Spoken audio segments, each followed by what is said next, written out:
Copper fam, welcome to Ireland, where the country is having its moment in more ways than one. From music,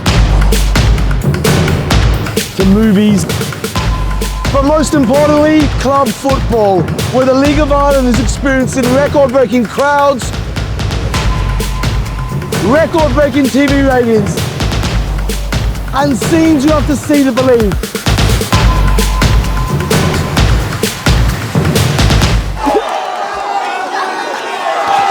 So, as another League of Ireland campaign kicks off, featuring the biggest ever Dublin derby, Copenhagen and I have decided to touch down in Ireland for 3 matches in 3 days and find out why it's all kicking off in Ireland. So we begin our Irish footballing journey here in the capital, Dublin, where tonight the League of Ireland season kicks off. But before we get to all of that, we need to get to why we're here in the first place. And that all comes down to this guy. Eugene is like Copenhagen's Irish football expert / fanatic, and he's been singing the League of Ireland's praises for some time now. So I'm going to give the floor to you, Eugene. Why'd you bring us here? It's simple, really. Right now, I feel like Ireland is truly having a moment. In a footballing sense, in the last few years, the League of Ireland has exploded on and off the pitch. Crowds are up 20% year on year, but not just that, over 126% over the decade. TV ratings through the roof. Right now, Irish clubs are leaving more of a mark on European football than ever before. And put simply, the footballing world needs to put its spotlight on what's happening in Ireland. And alongside that, the country and culture itself is going through some kind of renaissance. Right now, Ireland seems to be at the forefront of so much popular culture. I mean, look at the world of literature. Sally Rooney, best-selling author in the world. Look at TV and the shows they're giving the world. Derry Girls, Say Nothing, Normal People. In cinema, they're providing the world some of the biggest stars. Paul Mescal, Barry Keoghan, Saoirse Ronan, and of course, there's their thriving music scene. The winner is Romance by Fontaines DC. And for me, there's one group of Irishmen that are at the forefront of this movement, Kneecap. From music to movies, language, and even a bit of football. And fittingly, today, they're up for a multitude of nominations at the Irish Film and TV Awards. And I've pulled a few strings to sit down with them because I think there's no better voices than to start off this story than them. Here, put that down. Here. Put that down in the jar. There's a lot of shame attached to Irishness and the language and the culture, and it was beaten out of people. Worldwide now, people are kind of delving back into their own like sort of native cultures. Like it's something that's like being recognized, like Irish music and Irish TV. Like it was made for export. It was made for like an English audience. So now we're all making music for ourselves now, and it's the same with football. Obviously, like everybody supported English football teams and stuff, but I think, as you said, Ireland's having its own cultural moment now where it feels like we've always had great music, great sports, great athletes. Definitely now, like the matches are on TV, people are seeing people like in big matches. I think they're playing at Viva Stadium this week, about 30,000 people. So I think there's more buzz now.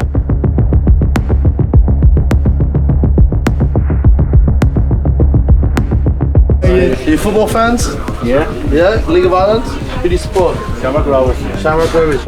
It's getting more recognised now in Ireland. Yeah. League of Ireland. It's getting bigger now. What do you think's behind that? Is it the atmosphere? Money. There's money coming into League of Ireland. And then the young people have gone mad into the football as well, though, haven't they? Yeah, young kids have gone into big time, you know. You look at Shells tonight now, if you know the kids about 10, 12 years of age at the match. By the way, anywhere to eat around here? What's starving? Fusco's Chipper, straight across the road.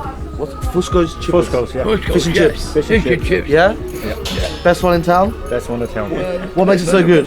The fish and chips.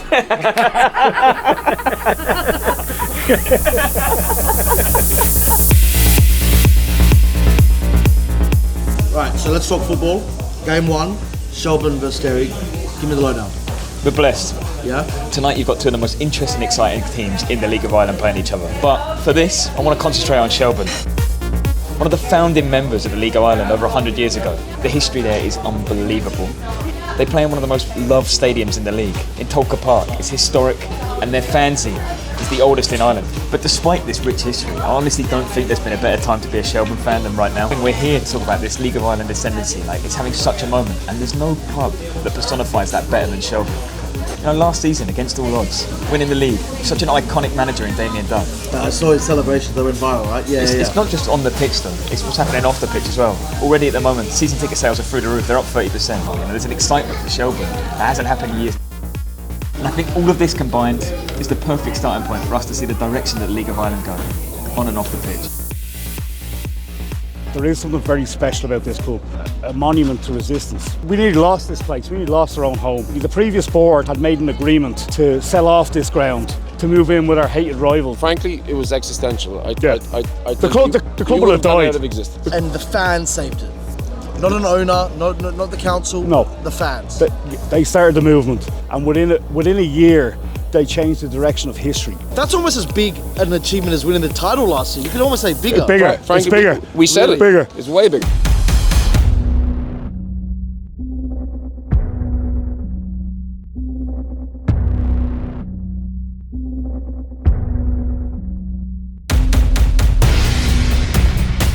Football culture-wise, Ireland has come out from under a rock. There's actually a vibrant league full of passionate fans, incredible clubs with history, stadiums going back hundreds of years. And finally, after decades of neglect, Ireland has taken its football culture back.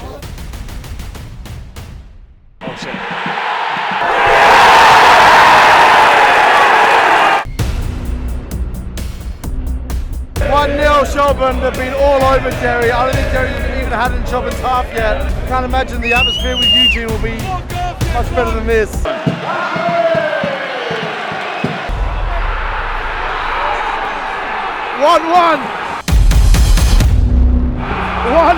It's been a minute, and all of a sudden, I think it's Eugene's end. It's probably louder than ours. This is literally the perfect opening fixture. Oh, fuck! It's now 2-1 to Shelburne. Back-to-back goals. He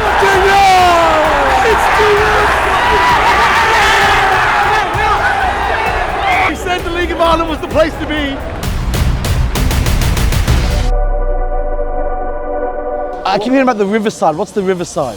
The Riverside is stand on the far side of the ground where the ultras go. It's the best stand in the league. That's not my words, it's Damien Duff's words. But like the Riverside itself, it's kind of hard to articulate the sort of passion. We used to put away fans there. Yeah, that used to be the away stand. But since we sort of took ownership of our own ground, of our own identity again, we have taken ownership of this stand. We filled it with thousands of people and we started winning again. Penalty, Shelburne, yep, penalty.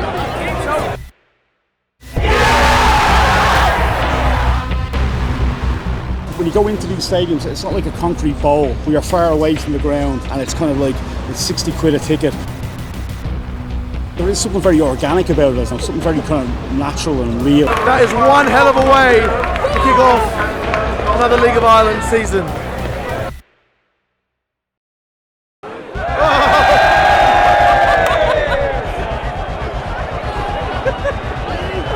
I got told a League of Ireland experience, despite how big it's gotten, still will always remind you that it's the League of Ireland. The ref blew the whistle for half-time. I thought there was going to be a light show. I guess I'm too used to the English Premier League. But in fact, there's actually a blackout. It's really not looking good right now. This is incredible. It couldn't be more League of Ireland. A sold-out crowd. You can't buy a ticket. Yet the lights still go out at half-time. Are we going to have an end to this match? This is ridiculous. Unable to fulfill the fixture. It's a 3-0-1. That's what it is. What, Derry? 100%. So I've just got a message from my Bose contact. We've got 10 minutes, and if the lights don't come on, the game's abandoned. The lights have gone out. People start using their phones, but no, Derry do things differently. They're lighting up the stadium with their flares now.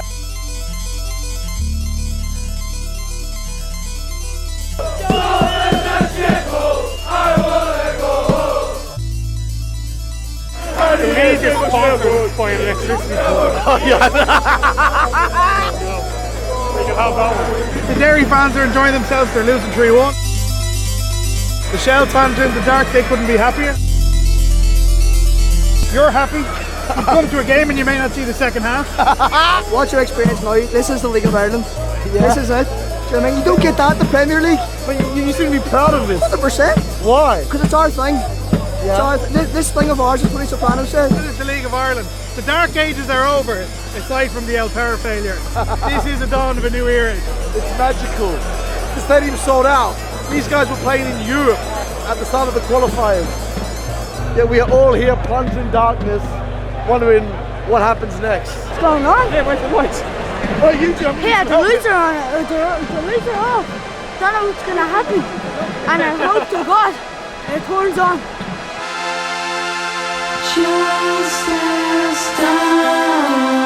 Let there be light! Let there be light! Let there be a match! We're back on! I've been going over 30 years. I can't explain it. For the first time in my life, we're actually selling out games now. Regularly? Yeah, regularly selling out games. Like, where's that coming from? well, that's a great question. Like a lot of the fan base, the growth in the fan culture is because a lot of people are connecting with local. We're in Dublin. We're an hour flight away from three of the biggest football clubs in the world, Liverpool, Manchester United and Celtic. But now people are getting more kind of connected with their local community, and I think that is kind of like an output or a symptom of the pandemic as well. People want to go. It's not manufacturers, is what I would say. People in Ireland are now realising they've got a real option on their doorstep. You can still support Man United or Celtic, but right here you've got something authentic, you've got something visceral, you've got something that you don't get watching Sky Sports. Right, there we have it, full time. And the first night, the new season ends the same way the last season did, with Shelburne on top of the table. But that's not the story here. What we've experienced in just our first of 3 games has just been incredible. And just to think we still got 2 more matches.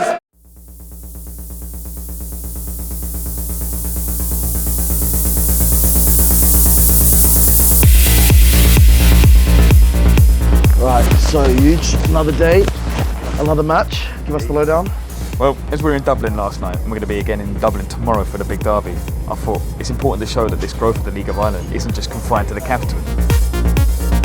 So we're heading out west, to the Wild West, all the way to Sligo, which is probably as far from Dublin as we can go for a game. The game itself tonight, we've got Sligo Rovers versus Waterford, 2 incredibly exciting teams.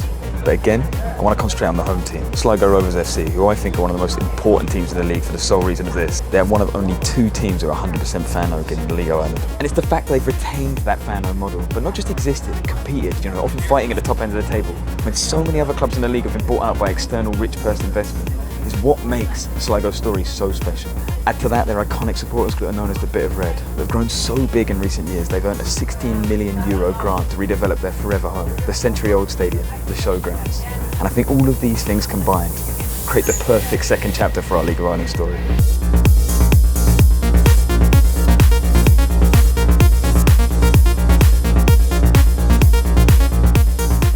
So what you need to know about Sligo Rovers is that we punch way above our weight. And you guys have been in the first division for how long now? 28 years. 28 years straight in the first division. Yeah. The longest serving team in the Premier Division, apart from 2 that have never been relegated, which is quite remarkable considering we're coming from a town of only 20,000. Sligo's probably not the most glamorous town, but Sligo's known for its scenery, surfing, poetry. I feel like poetry is a really big thing in this town. W.B. Yeats is from here, right? Yeah, that's right, yeah. Poetry is even involved in the club itself. One of the most fascinating things I've ever heard about any football club. Yeah, we've a poem by a past member of the football club called Johnny Chadha. Johnny was a guy who came to Sligo, I think it was in the 1950s, 1960s, from the Punjab. He realised that the most important thing in the town was the football club. So through his passion for the football club, he wrote a poem. When Johnny passed away, the club decided to adopt his poem for the team walkout, and it's played to like a backdrop of music. When on our football shirt we have a star, and basically that star is to remember him. So you guys have a star on your badge to remember one fan? Yeah. Again, I've never heard of it, never heard anything like that. What a club. Yeah. Poetry and football. Yeah. It's like, that's Sligo. Yeah. Now, tell me, it's going to be our first game at Sligo. Shelburne was impressive. Yeah. What can we expect? What are we going to see at Sligo Rovers' first game back for the season? I think you'll see the same passion and emotion as what you would have seen in Talca Park last night. Really? Because that was impressive. Yeah. They just won the championship. Yeah, no, in fairness, look, probably not as big in terms of numbers, but like what you get here is our history, our heritage, we're fan owned, and we're proud of that. Sligo is traditionally known as a football town. We will probably be one of the only towns in the country where football will be the main sport. Everywhere else you go, it's Gaelic football or hurling, whereas in Sligo, it's football is number 1. And it's known as that.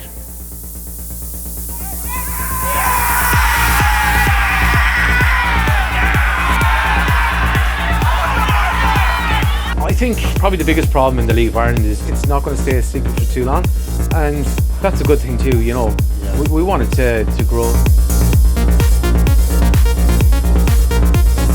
At the shows last night, I was just saying, I haven't heard a Premier League atmosphere like this in years. Yeah. It's like you guys have got something really raw. Yeah, it's raw. It's natural. It's kind of like the spirit is alive in that it's almost like people are still discovering this league and they're getting to morph it in what they want, and what the people want is flares and pyro and banners.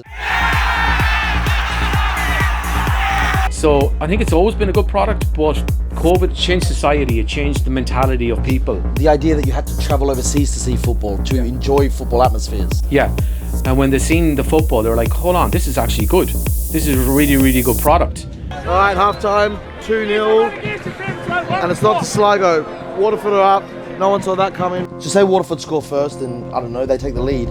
This is the kind of place where we're going to see fans actually not turn on their own? No. No? 100% not. Everybody will be behind the team. Regardless of if we win, lose or draw, we're very loyal, extremely loyal to our football club. And I know every club could say that, but we raise the money. Yeah. Do you know, it's our money. It's literally yours. Yeah. We don't care what division we're in. We don't care what position within the table we lie.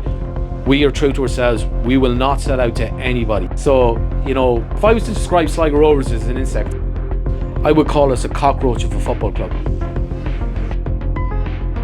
Because you will never kill us.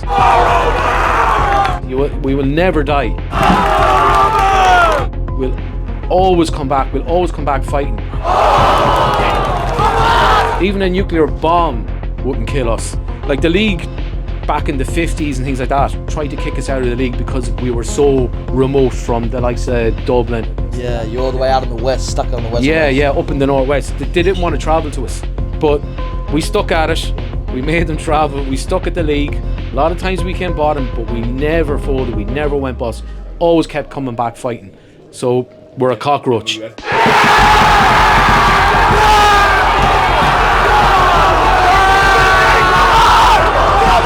Nobody will ever put us down. We'll always stand up to whoever puts it up to us. I'm not talking about fighting or anything like that, but I'm talking in terms of pride and identity and who we are. And, you know, as a Sligo person, Sligo Rovers is part of your DNA.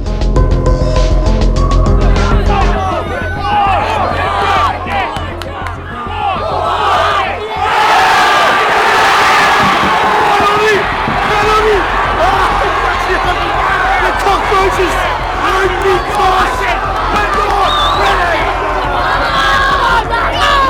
It only took 10 minutes in the second half for Jerry's prediction to come true.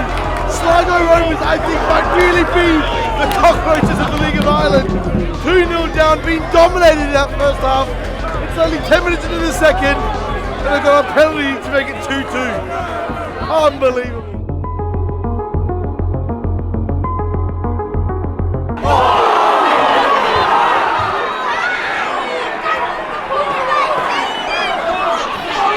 The cockroach theory might still need some work.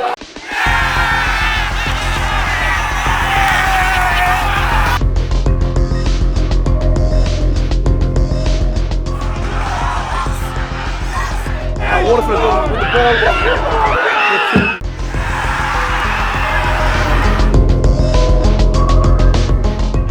You're kidding me. 1 minute after Sligo had a penalty to come back, Waterford have just gone up 3-1.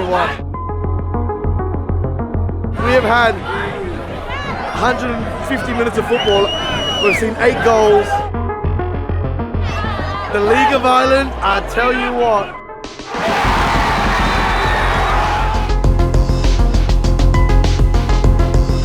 God, the cockroach series back on! 3-2!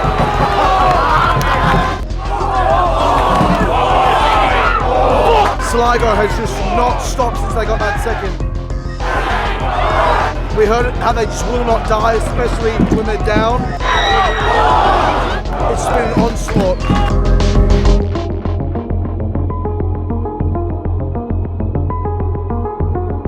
No way. No way. No way.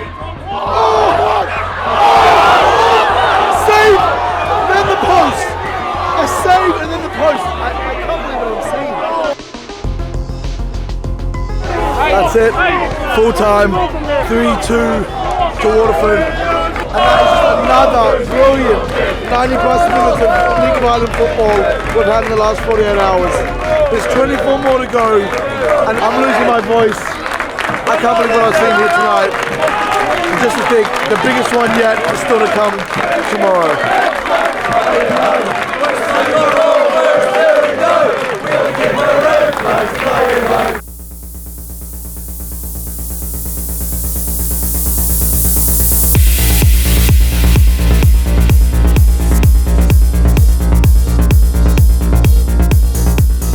Right, huge. Day 3, match 3. Give us the deets for this one. So today's the big day, the Dublin derby. But I don't need to go into the details of that rivalry because you've covered this one before. But what I can tell you is since you came a decade ago, this is an entirely different beast. And for that reason, they're playing today's fixture at the Aviva, where the all-time League of Ireland attendance record is said to be smashed. Honestly, this derby's rise is incredible. Both teams have grown in a way that you couldn't comprehend. I mean, let's take Shamrock Rovers. They're a fighting force now, winning 4 league titles in a row recently, becoming a bigger force than ever in Europe, and having to expand their stadium to meet growing demands. Meanwhile, Bows, they've become an international icon, selling twice as many kits as the rest of the league combined, and now not only expanding their stadium, but having to redevelop the whole thing just to meet rising ticket demands.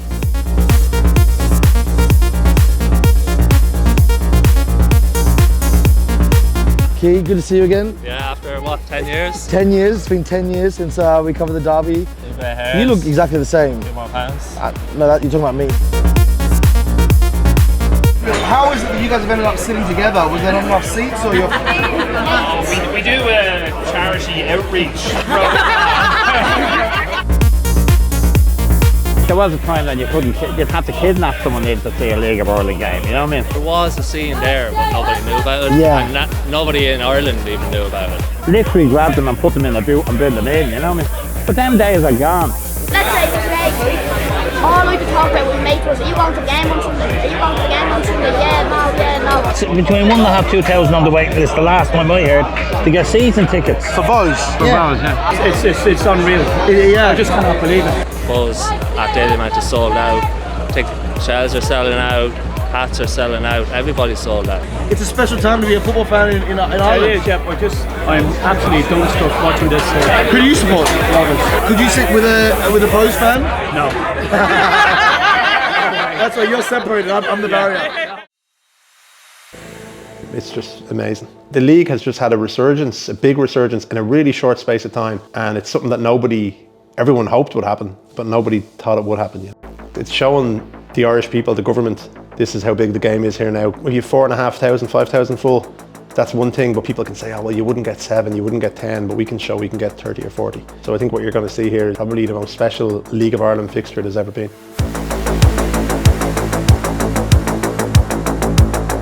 Obviously it's a derby, so it's tense, right? It's a bit nefarious. But do you think there's almost going to be like a celebratory feel because both fans are going to be looking at, like, look what we've created?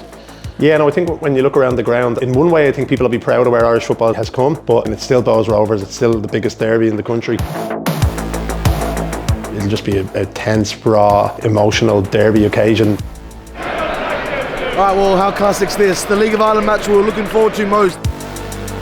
The biggest one, the most prestigious, hasn't had a chance yet. And we're 25 minutes in. Oh, wait! Wait! Oh, off the post!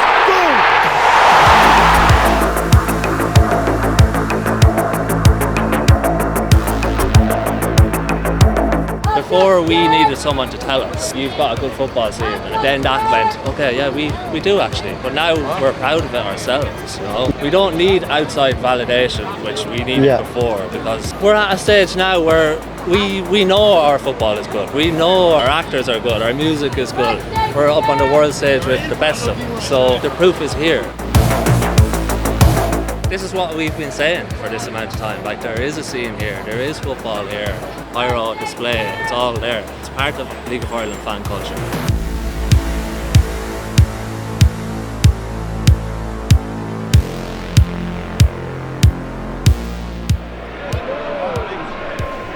There we go. Record broken. The biggest attendance in the history of the League of Ireland. A record set in 1949. There's nothing tells you more about how good the League of Ireland is going right now. It's that. Yeah, tell you what, come here. See English football, yeah, fuck out English football. This was all about League of Ireland, proper.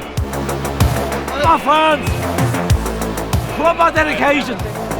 All this bullshit. You're fucking flying over and playing. Your local football, yeah? Boom.